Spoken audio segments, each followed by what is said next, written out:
Здравствуйте, дамы и господа. И сегодня у нас вторая по счету, но, надеюсь, не последняя. Назовем это подготовка к ивенту.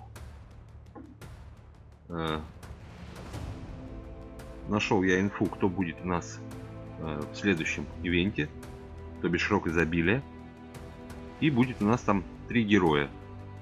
Основные, ну, как вы понимаете, это легендарные, и, соответственно, я их пока и назову. Это Маркиз де Сад, это Драгара, ну и это Дыхание Ветра Массуры. Ну что ж, давайте вот немножечко о них и поговорим. Кто из них что стоит и прочее, и прочее. Ну, а начнем мы с синих героев. Это ивент природы, так что у нас будет здесь только природа. И начнем мы с синего Маркиза де Сада. А синий Маркиз де Сад это у нас... Так. Вот он. Это сатир. При атаке убирает блок у атакованного врага. При смерти исцеляет союзного варлорда на 9.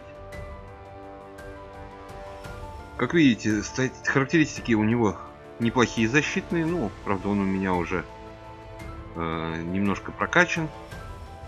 Даже пробужден на 16 уровне. Пока коплю карточки. Ну и, соответственно, коплю 3 миллиона. Все росты я следующие пока буду пропускать. Ну, там по минимуму, может, немножко изумрудов сниму. Там хотя бы там 100-150. Вот. А так коплю 3 миллиона. И уже потом будет у нас глобальное повышение героев на моем канале.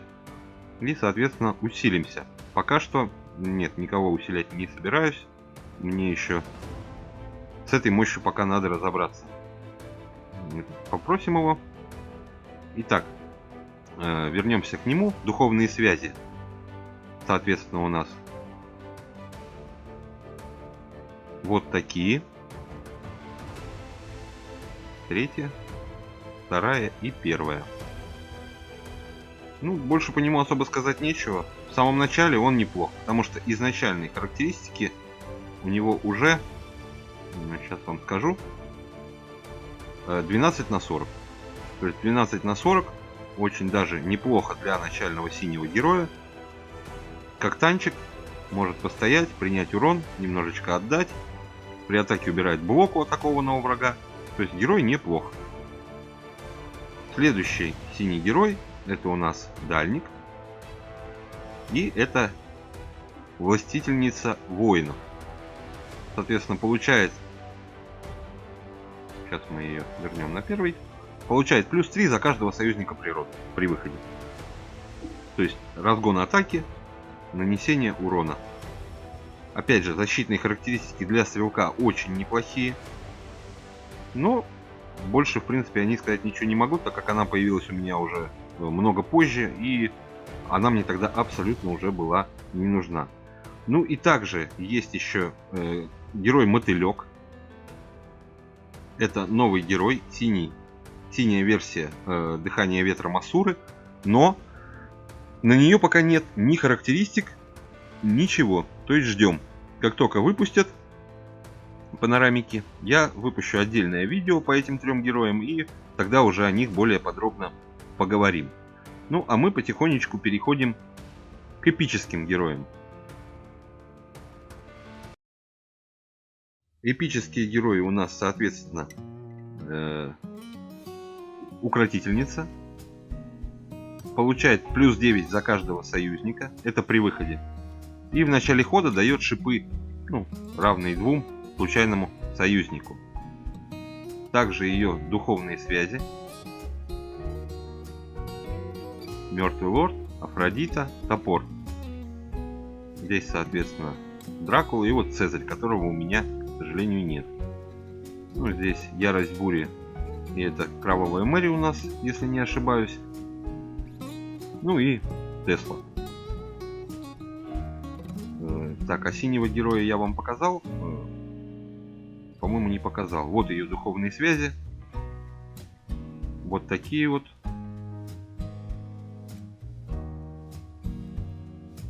Ну и перейдем к эпическому герою Ближнику, соответственно. Это у нас... Вот он. это Аргиос.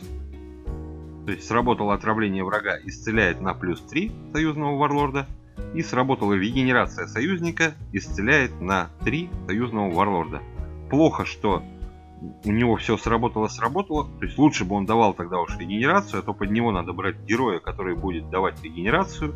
Там, допустим, того же Флосса, который будет давать отравление. Он будет исцелять. И все это очень долго. И, в принципе, герой получается довольно бесполезным, к сожалению. Как бы это ни было печально. Ну а по духовным связям его, соответственно, эпическая версия Афродиты, эпическая версия Диплиуса и Бастет, эпическая версия Ворона. Вот, убей бог, забыл, как его звать. И Барт. Ну и также Мать Сова, Влад и Ланселот. Вот. И опять же, эпического героя, который будет называться Имаго, у нас нет ни характеристик пока его, ни даже картинки. То есть это будет эпическая версия Дыхания Ветра Масуры. Имаго. Так, ну и соответственно перейдем к основным. Это у нас легендарные герои. Соответственно, здесь уже Маркиз де Сад выглядит гораздо предпочтительнее. То есть вот один раз он у меня в принципе пробужден. 29 на 137. Союзник атакован, включая себя, отравляет на 33 атаковавшего врага. А так как здоровья много, то соответственно травить он может долго и упорно. Сработали шипы союзника, дает плюс 10 союзникам вокруг себя. То есть можно его комбинировать, например, с жабой эпической. Вот она, жабка, которая при атаке союзника дает ей шипы 20. То есть выглядеть это должно довольно неплохо. Так. Что-то я проскочил. Вот. Ну и также при смерти исцеляет союзного варлорда на 55. То есть, ну, неплохо. Скажем так, очень даже неплохо. На 11 уровне будет исцелять уже на 80. И, соответственно, при сработке шипов будет давать 17 здоровья. То есть, в пачку природы, под яды, под мелию он очень хорошо заходит. В паре с Сантантой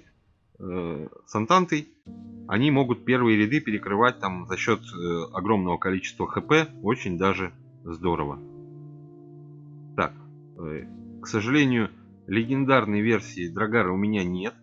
Я буду ее ждать. Ну, вот сейчас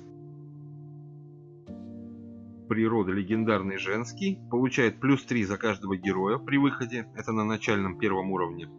В конце хода получает плюс 50 атаки. Атака союзников дает ей бонус атаки плюс 6. 8-18 у нее характеристики на начало. Ну, сейчас все-таки попробуем ее через фильтры найти. Так, ослабление, здоровье. Вот, плюс атака попробуем. Плюс атака, и он что-то не хочет он мне ее находить. Так. Плюс атака. Нет, вот выдает он мне эпическую и редкую, а почему-то легендарную он мне здесь не показывает. Хотя через фильтры должен, по идее, показывать.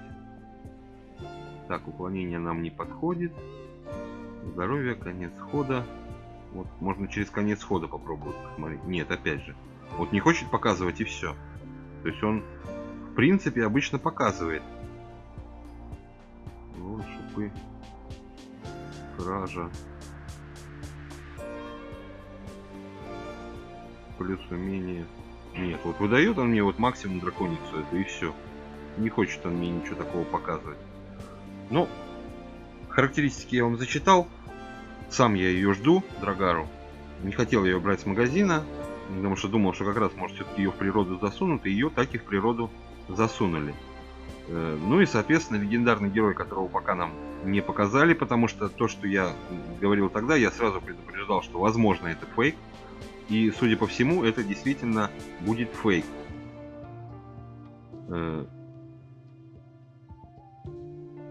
Но теплится еще надежда, что все-таки по характеристикам он будет соответствовать. Может быть, картинка не совсем точная. Ну, вот такие пироги. Готовьтесь к ивенту. Готовьте свои духовные связи. Да, если кому-то надо, то вот легендарные связи я могу, к сожалению, показать только на Маркиза де Сата. Но, во всяком случае, хотя бы на него. Вот его духовные связи. Соответственно, это Афродита, Кристалл и Эрик Серый. Здесь это Мертвый Лорд и Мать Сова, Принц и Дьявол и Афродита. То есть полностью у меня сделаны для него связи душ. Вот такие пироги. Ну что я могу сказать? Будем ждать презентации новых 3 героев. То есть легендарного, эпического и редкого. И, соответственно, желаю всем успехов в ивенте. Желаю, чтобы вам там повезло. Побольше легендарок. Особенно если новый герой будет топовым, то, соответственно, опять же желаю вам побольше его карточек и душ. Вот такие пироги. Ну а на сегодня мы заканчиваем. Я надеюсь, арена богов, которая шла где-то вот там вот наверху, вам понравилась. Она не настолько сложная, но и не совсем уж и простая. То есть для тупого там тоже надо все-таки иногда немножечко подумать. Ну а на этом все. Я заканчиваю. Всем спасибо за просмотр. Спасибо за ваши подписки, за ваши лайки, за ваши комментарии. Также жду от вас в комментах, что вы хотите дальше. Поиск идеальной колоды. Может быть, колода от подписчика или что-то для новичков. Пишите в комментариях. Подписывайтесь. Ну а я говорю вам пока-пока. Пока.